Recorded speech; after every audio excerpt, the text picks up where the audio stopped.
Hello everyone, welcome back to my YouTube channel. आप सभी का यूपी क्लासेस में एक बार फिर से स्वागत है। तो दोस्तों, आज आरपीएफ कांस्टेबल के लिए एक और प्रैक्टिस सेट कराने वाले हैं जो आपके एग्ज़ाम के लिए बहुत ही बेनिफिट्स होने वाले हैं। पहला प्रश्न है दोस्तों, भारत के संविधान के अनुसूचियों की कुल संख्या कितनी है? यानी भारत की संविधान की अनुसूचियाँ कुल टोटल कितनी है? ऑप्शन ए है 11, ऑप्शन बी है 12, ऑप्शन सी है 13, ऑप्शन डी है 14। तो दोस्तों, इसका जो राइट आंसर है ऑप्शन नंबर बी है 12 है। प्रश्न नंबर आज का दूसरा है, वो है जीएसटी के लिए संविधान संशोधन के परिणाम स्वरूप संविधान में निम्नलिखित में कौन सा अनुच्छेद डाला गया था? तो कौन सा अनुच्छेद डाला गया था? इसका जो राइट आंसर है दोस्तों वो है ऑप्शन नंबर ए, अनुच्छेद 246 ए। क्या होता है? अनुच्छेद 246 ए।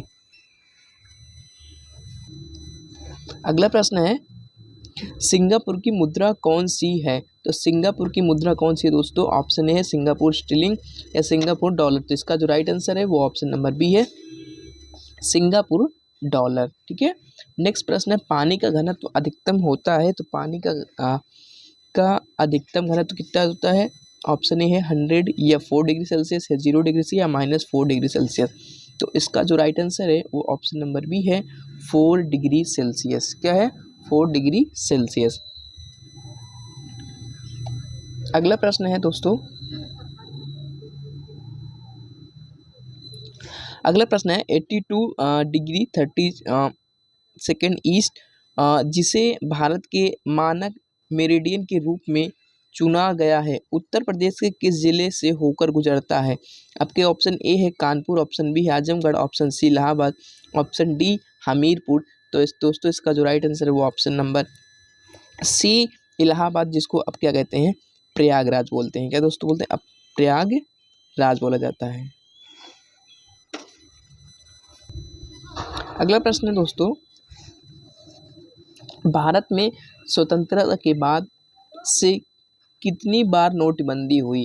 यानी कि अब जब से भारत अपना आज़ाद हुआ है तब से कितनी बार नोटबंदी हुई है? ऑप्शन ए आपका है ए या 2 या 3 या 4 या 5। तो कितनी बार हो चुका है? इसका जो राइट आंसर है वो ऑप्शन नंबर बी है, 2 बार नोटबंदी हो चुका है। ठीक है दोस्तों, पहली बार हुआ था 1978 में। प्रधानमंत्री जब कौन था? मोरारजी देसाई द्वारा 1000 और 500 10,000 को बंद कर दिया गया था। और दूसरी बार 8 नवंबर 2016 को प्रधानमंत्री नरेंद्र मोदी द्वारा की गई हाल ही में नोटबंदी 500 व 1000 नोटों का अवधि घोषित कर दिया है। ठीक है, चलिए अगले प्रश्न पर चलते हैं। अगला प्रश्न है, उत्तर प्रदेश की सरकार को वर्ष 2020-21 निम्नलिखित में से किस क्षेत्र में वस्तु व सेवा कर के रूप में राज्य वस्तु और सेवा कर को छोड़कर सबसे अधिक राजस्व प्राप्त करने की उम्मीद है? तो कितनी उम्मीद है? इसका राइट आंसर क्या है? ऑप्शन नंबर बी है, राज्य उत्पाद शुल्क। चलिए अगले प्रश्न में चलते हैं। अगला प्रश्न, अगला प्रश्न, भारत में जैन मान्यता के अनुसार एक तीर्थकार को एक तीर्थ के संस्थापक के रूप में परिभाषित किया गया है। 24 तीर्थकारों में से पहले कौन है? तो कौन से थे? इसका ऑप्शन नंबर सी है, ऋषभनाथ। कौन है दोस्तों? ऋषभनाथ जी। अगला प्रश्न है, निम्नलिखित अनुसंधान एवं विकास ब्यूरो को तत्वावधान में निम्नलिखित में कौन सा संस्थान स्थापित किया गया था? तो कौन सा स्थापित किया गया था दोस्तों? इसका जो right answer option number B है, केंद्रीय पुलिस परीक्षण अकादमी।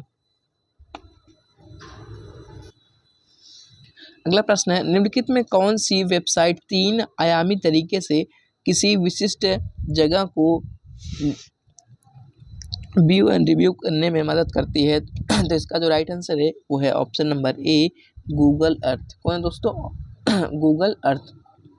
गूगल अर्थ वेबसाइट क्या करता है? आयामी यानी 3D मेथड तरीके से किसी विशिष्ट जगह को व्यू और रिव्यू करने की मदद करता है। अगला प्रश्न है, एम्पियर की एसआई यूनिट क्या होती है? तो एम्पियर की एसआई यूनिट क्या होती है? विद्युत प्रवाह होता है। क्या दोस्तों? ऑप्शन नंबर बी, विद्युत प्रवाह। आज का अगला प्रश्न है, निम्नलिखित में कौन सा विटामिन 6 का दूसरा नाम क्या है? तो विटामिन 6 का दूसरा नाम क्या है? ऑप्शन नंबर सी है पैराडिक्सिन। क्या होता है? पैराडिक्सिन। चलिए अगले प्रश्न में चलते हैं। अगला प्रश्न है, केंद्रीय पुलिस परीक्षण अकादमी कहाँ स्थित है? तो केंद्रीय पुलिस परीक्षण अकादमी कहाँ पे स्थित है? तो उसका राइट आंसर है दोस्तों ऑप्शन नंबर डी है, भोपाल में। कहाँ पे है दोस्तों? भोपाल में। आई होप आपको ये प्रैक्टिस सेट अच्छा लगा हो, तो वीडियो को लाइक कर दीजिएगा एंड चैनल को भी सब्सक्राइब कर लीजिएगा और अपने दोस्तों के साथ इसको ज़रूर शेयर करिएगा। मिलते हैं फिर नेक्स्ट वीडियो में, तब तक के लिए जय हिंद। Subscribe now.